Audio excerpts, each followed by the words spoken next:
We're going to take a look at a relatively easy classical guitar piece by Ferdinando Carulli, just called Waltz in E.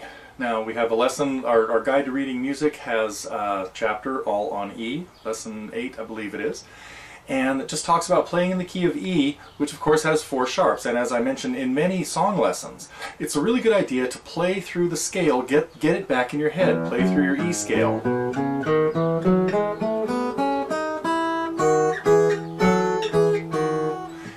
And get those notes under your fingers. The next thing is take a look at the music and kind of do the pre-flight check. Look through it, look for repeats, for numbers of sections, for odd notes, some pairs of notes that you might, some chords that you might play. So and that's what I'll do in the next segment. But so what I really want you to do though is or I want to encourage you first to do your own. Take a look at the music. See what you think is happening, pay attention to the repeats, look out for chords that might seem a little, oh, I'm not sure how I'm going to grab that. This is written pretty much in 2 voices, give or take 1 or 2 in certain spots, and your thumb is going to play all of the bass notes. Typically those are, any note with a stem down is going to be played with your thumb, even if it's up on the 3rd string. Now there's 1 note with a stem down on the 2nd string, maybe even 2. One of them you can't use your thumb for, one of them you can. So keeping that in mind, thumb down, stems down, mean the notes can be played with your thumb. So that's in the next segment. I will kind of walk through it measure by measure, and we'll see what's happening there, and then I'll play through it a little bit later. But the point of lessons like this is for you to really work on your reading and try to get to where you can take something that you don't know what it sounds like yet, unless you've gone ahead and watched the last segment, and turn it into music and get a feel for what's happening there. So I'll walk through it in the next segment and then play through it, but in the meantime take your own first look at Carulli's Waltz in E. Well, here's the things that I'd kind of scope out as I'm looking through something like this. It's a waltz. It's in 3/4 time. 1, 2, 3, 1, 2. We want to get that sort of feel running through our body before we even, and we take a look at the first measure. We have a pickup measure. We see 3 notes that are not a full measure called an anacrusis, or a pickup measure, which means this song doesn't start on beat 1. The first beat 1 is in what appears to be the 2nd measure, but I would number that measure 1. Measure 1 is the measure that has the repeat sign, the forward-facing repeat sign, and the S sign, the del segno sign above it. But we have 3/8 notes leading into it, so the first thing we're going to have to do is count that carefully and make sure that we hear the timing. 1, 2, and 3, and. That first note, the A sharp, is going to be coming in on the and of 2, because it's the last 3/8 notes of a measure. Then we see the first measure, we see 3/4 notes. Doesn't look too hard and looks like just notes out of an E chord.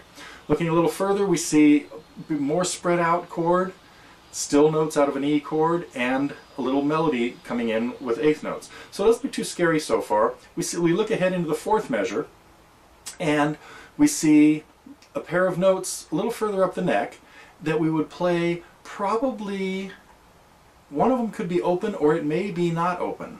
We see a G sharp on the top.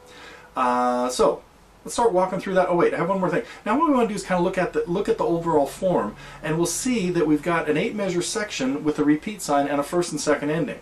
So that first ending is going to, this is in the 2nd line, the middle of the 2nd line, is going to kick us back to the repeat sign in measure 1. Then we have a slightly different 2nd ending that kicks us into, I guess, what we could really consider the B section.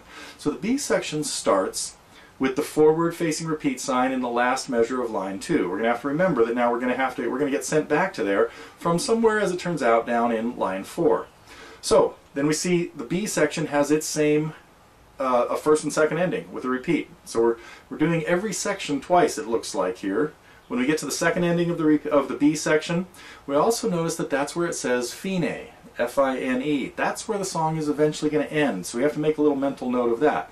We made a mental note already of the S sign up at the top. Somewhere down there, somewhere along the line, probably at the end of the song, we're going to see a DS instruction that is going to send us back to that sign with a further instruction that is probably going to say all fine, since we see fine right there in that 2nd ending of the B section.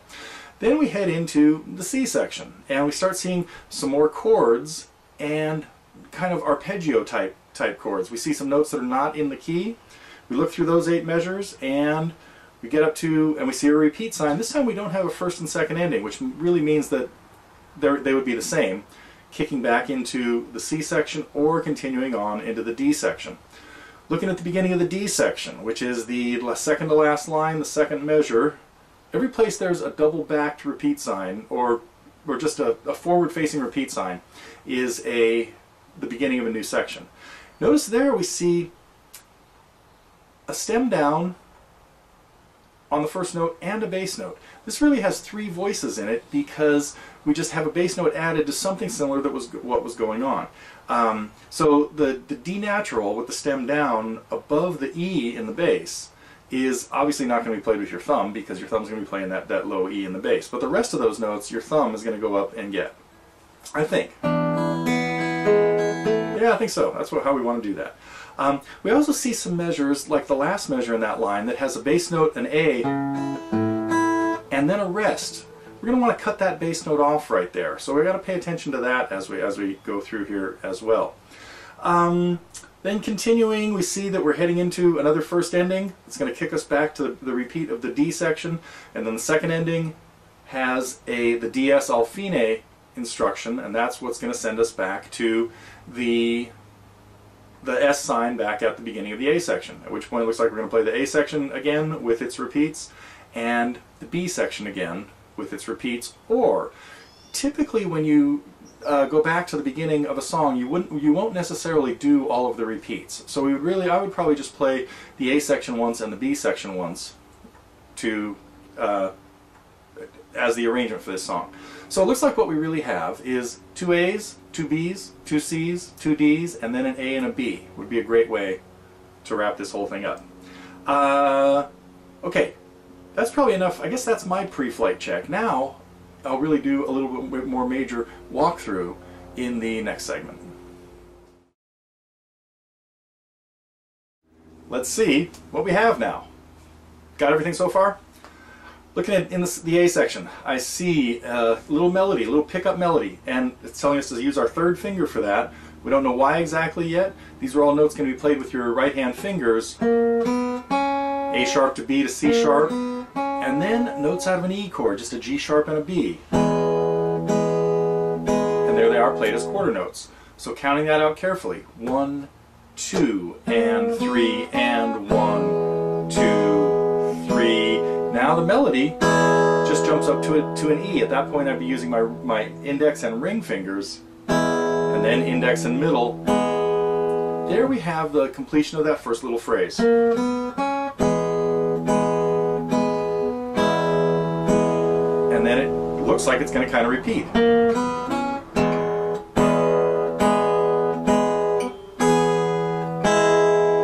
With just a slightly different melody, and then the same little pickup.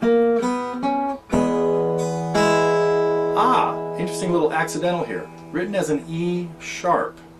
Why would we not have an F natural there? F natural or E sharp. The first of all, if we had an F natural, looks like the next note is F sharp. We would probably want to put what they call a cautionary accidental on that F sharp if we had just played an F natural before it, even though it was in a different measure. But in this case, the E sharp shows ascending movement from E to E sharp. And then the same 2 fingers look like they're just going to slide up. Now what I would do to get that C sharp is I would just flatten out my first finger into a partial bar.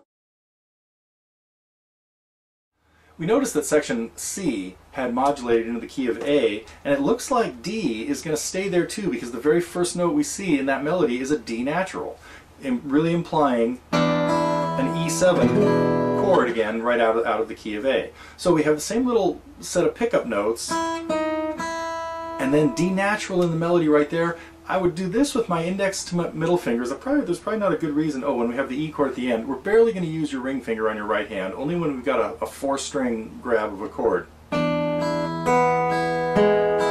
I would probably, I think I'd still use my index finger for the open B, but then bring my thumb in for the G sharp. And finger-wise, it looks,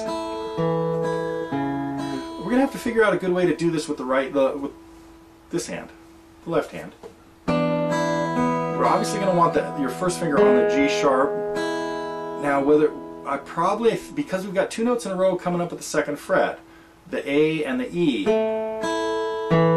probably going to go with my 2nd finger on the A, and then my 1st finger on the E, and probably my 4th finger down to that C sharp, because that will be the easiest one to get there with your 1st and 2nd having just played those, and we really don't want to let go of them. Let's try this at 90, see what we get. 1, 2.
So there you have kind of the, well, fairly mechanical version of it because of doing it with the metronome, but this stuff was really designed to be played pretty strictly in time like that. Hopefully that gives you an idea of what the whole thing sounds like. Couldn't hurt for it to go a little bit faster, but I wanted to play it at a pretty comfortable speed, and maybe you can play along with it. But you of course could set your own metronome at a little slower speed than that and have a pretty cool sounding song. So that's it for Ferdinando Carulli's Waltz in E.